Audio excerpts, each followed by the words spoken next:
Boa noite a todos, vereadora Flávia, nobres vereadores, sejam todos bem-vindos.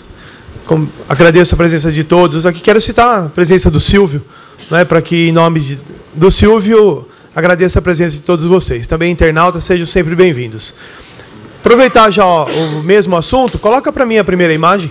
Quero reforçar o convite, né? Durante a semana a gente acaba retransmitindo as nossas falas, e aqui reforçar o convite que o Silvio fez. Eu acho que não é esse é do Geraldinho. Agora certo.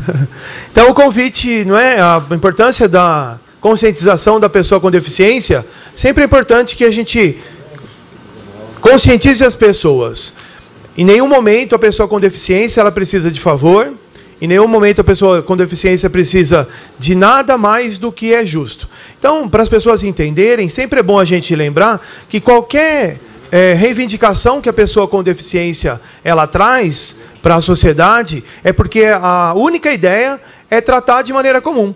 Não é? Então, uma deficiência locomotora, por exemplo, que o Silvio ele porta, ele não consegue correr tão rápido como uma pessoa que talvez tenha as duas pernas. Não é? Então, esse é um tipo de questionamento de acessibilidade. É, no mínimo, trazer a justiça para que os direitos sejam iguais. Então, parabéns ao Silvio novamente e ao Conselho.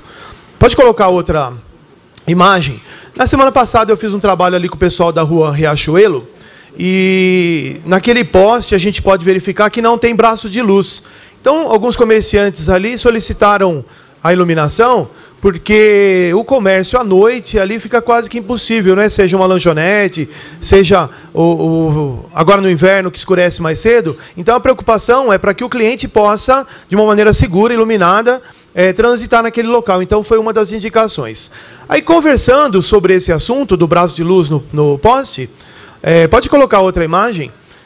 Eu conversei um pouquinho com o pessoal do CERM e eu fiquei muito feliz porque uma das ideias de um projeto que eu tinha há algum tempo pesquisado, eles estão fazendo já, ou pelo menos está quase iniciando. O que é esse projeto? A gente pode ver bem ali no poste da direita que a copa da árvore ela quase que esconde o poste, esconde a iluminação. Então, que tipo de projeto é a proposta?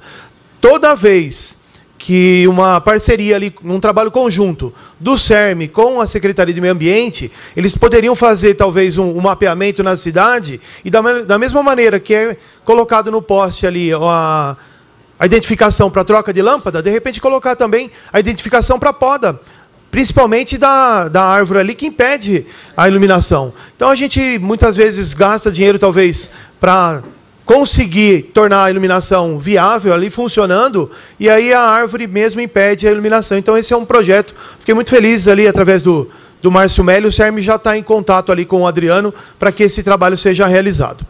Pode colocar outra imagem. Também, essa reivindicação, ali é a recuperação da rua, né, a rua Serafim Ritt. E a previsão, o que é? Na verdade, qual a dificuldade? Para quem mora ali nas fazendas, né, os trabalhadores que trabalham na zona rural, determinadas épocas do ano, principalmente quando chega a chuva, aquela estrada toda é de terra. Então é uma dificuldade muito grande para com que as crianças se locomovam para chegar ali até o distrito industrial.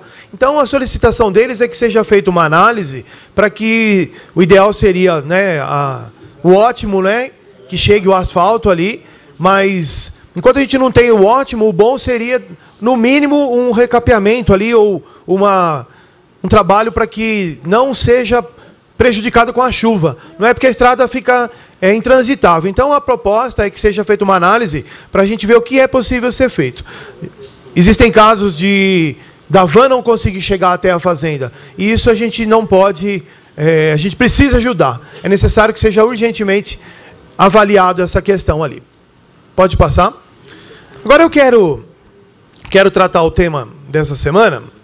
A gente ouviu aí muito a questão da segurança pública, não é? E a segurança pública envolve como diz o vereador Florentino, a prestimosa guarda municipal, assim, né?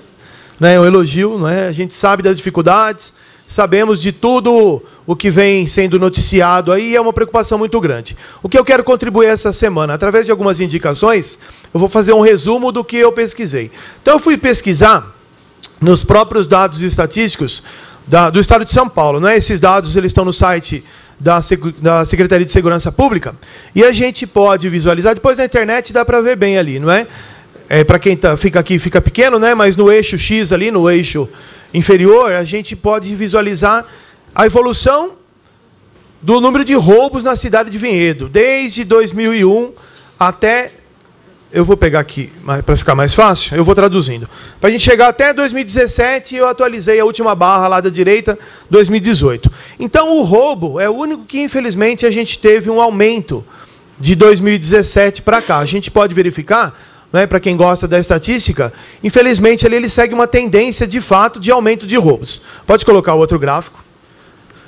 No outro gráfico, a gente consegue visualizar a notícia boa. Né, na barrinha de 2018, ele está quase que a metade. É óbvio também que esses dados são de junho de 2018, então, infelizmente, a tendência do gráfico é chegar próximo a 2017.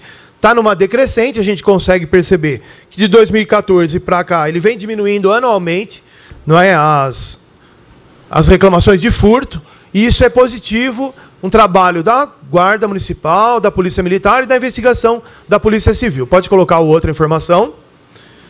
Esse gráfico ele já nos deixa um tanto quanto incomodados. Por quê? A gente consegue visualizar 4 picos muito grandes no ano de 2018, 9, 11 e 12, e a notícia boa é que ele vem caindo assustadoramente a quantidade de furto e roubo de veículo. E aí eu conversei um pouquinho com um especialista da área de segurança, e ele tem essa diminuição tem a seguinte característica. São duas situações. Primeira situação, que o dono do veículo ele começa a se portar de uma maneira diferente, ele toma mais cuidado, não é? E a outra situação é uma ronda preventiva ostensiva. Não é? Daqui a pouco eu vou falar um pouquinho. Então, a gente tem que ter essa visualização de que na cidade de Vinhedo diminuiu também o furto de roubos de veículos. E o último gráfico que eu coloquei para a gente pensar, ele não segue nenhuma tendência. E, de fato, ele explicou que, como a cidade, até 70 mil habitantes, até 100 mil habitantes, é fácil identificar aí nessa questão do homicídio doloso, que, infelizmente, os pontos fora da curva, eles acontecem. Então, a gente lembra, né, o ano passado, 2017, foram 6 casos registrados, através do boletim de ocorrência, e 2018 está atrás ali da tradução de Libras, mais importante ou tão importante quanto a segurança, sempre, não é? Mas ali no ano de 2018... são 0 crimes relatados como homicídio doloso. Qual a conclusão que a gente pode chegar contra isso, que é a minha contribuição no dia de hoje? Pode colocar o outro gráfico para a gente ter uma visão. Então, também vou divulgar, não é? Não se preocupem, durante a semana a gente pode visualizar a tabela, mas ali no verde são os dados da cidade de Vinhedo. E naquele laranja, comparando com o estado. Qual a conclusão que eu consegui identificar? Que, de fato, a segurança pública na nossa cidade, ela tem uma tendência positiva, mas está longe do ideal. Então, de novo, vou repetir, hein? A gente tem uma segurança pública, nessa análise que eu estou fazendo, pensando em conjunto, não é? Guarda Municipal, Polícia Militar e a Polícia Civil. Ela tem uma tendência positiva, mas longe do ideal. O que é o ideal?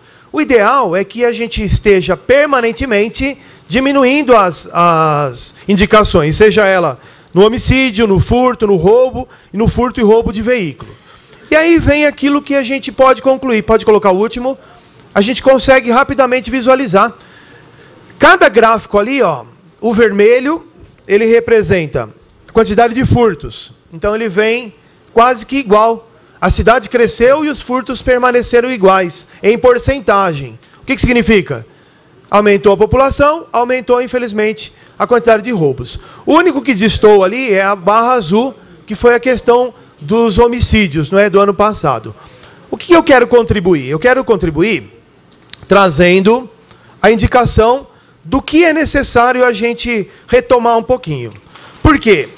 Me preocupa quando a gente pensa em segurança pública. Se quiser tirar o gráfico, pode tirar. Me preocupa quando a gente pensa em segurança pública, jogando a responsabilidade só para um dos braços desse tríplice trabalho, não é? Então a gente tem que pensar a Polícia Militar, a Polícia Civil e a Guarda Municipal como os 3 pilares que tem que trabalhar em conjunto. E aí, só para a gente recordar, porque muitas vezes também eu vejo as pessoas cobrando no local errado. Assim como muitas vezes, talvez por desconhecimento, as pessoas acham que os vereadores têm superpoderes, não, infelizmente não é assim, ou felizmente não é assim, né? Depende da retórica e daquele que está exercendo poder. Mas o que eu quero trazer para a discussão é que cada fator da sociedade precisa urgentemente fazer o seu trabalho. Então, para a gente entender, o governo federal, abre aspas, responsável por executar o policiamento das fronteiras e combater o tráfico internacional e interestadual de drogas. É também a União que realiza o patrulhamento das rodovias federais. Muito claro, não é? Governo estadual e Distrito Federal, responsável pelo policiamento ostensivo, aquele que produz na população uma percepção de segurança. Traduz para a população percepção de segurança. Como que eles fazem isso? Manutenção e organização da Polícia Militar e Civil, assim como dos outros órgãos que investigam crimes comuns.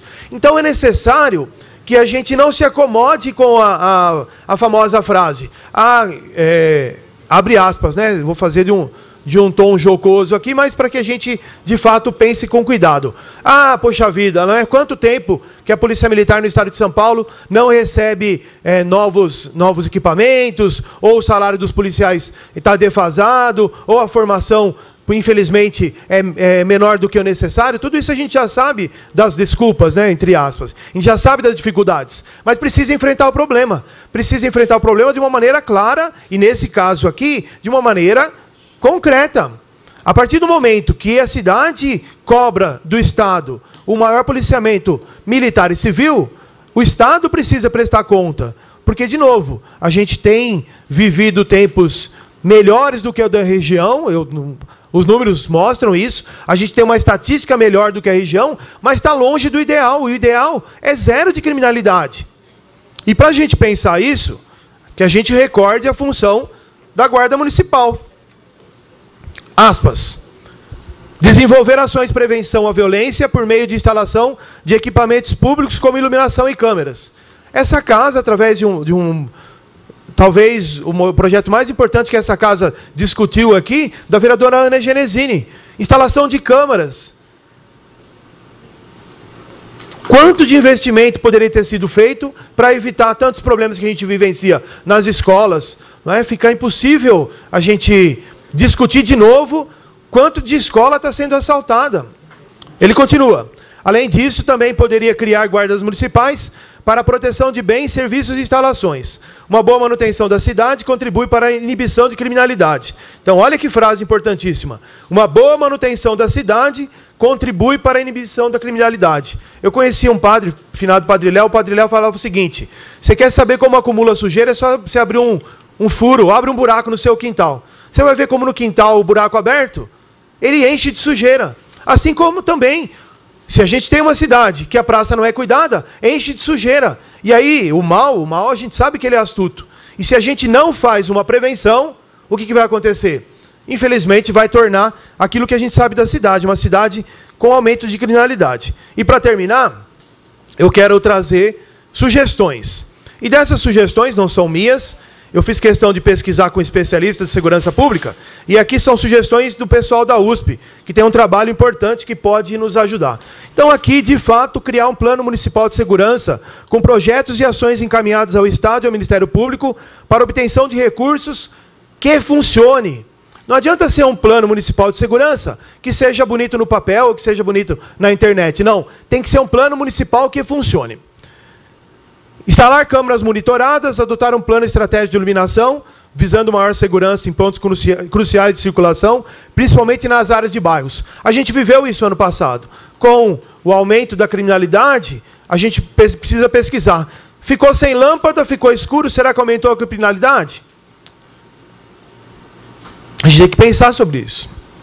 Desenvolver programas para melhorar a segurança nas escolas, solicitar aumento efetivo da Polícia Civil e Militar. Existem muitos temas, né, que a gente poderia comentar também, não é? Existe também a questão do assédio moral, mas eu queria focar especificamente para a gente pensar sobre isso, não é? O quanto que a gente pode, de fato, concentrar os nossos esforços para fazer prevenção. Então, quero aqui compartilhar o meu apoio à Guarda Municipal. Não é possível você cobrar de um guarda municipal que não tem o mínimo necessário de equipamento, de segurança, que são os pais de famílias, as mães de famílias, e a gente jogar a responsabilidade para eles. Por essa noite é só. Desejo uma boa semana a todos.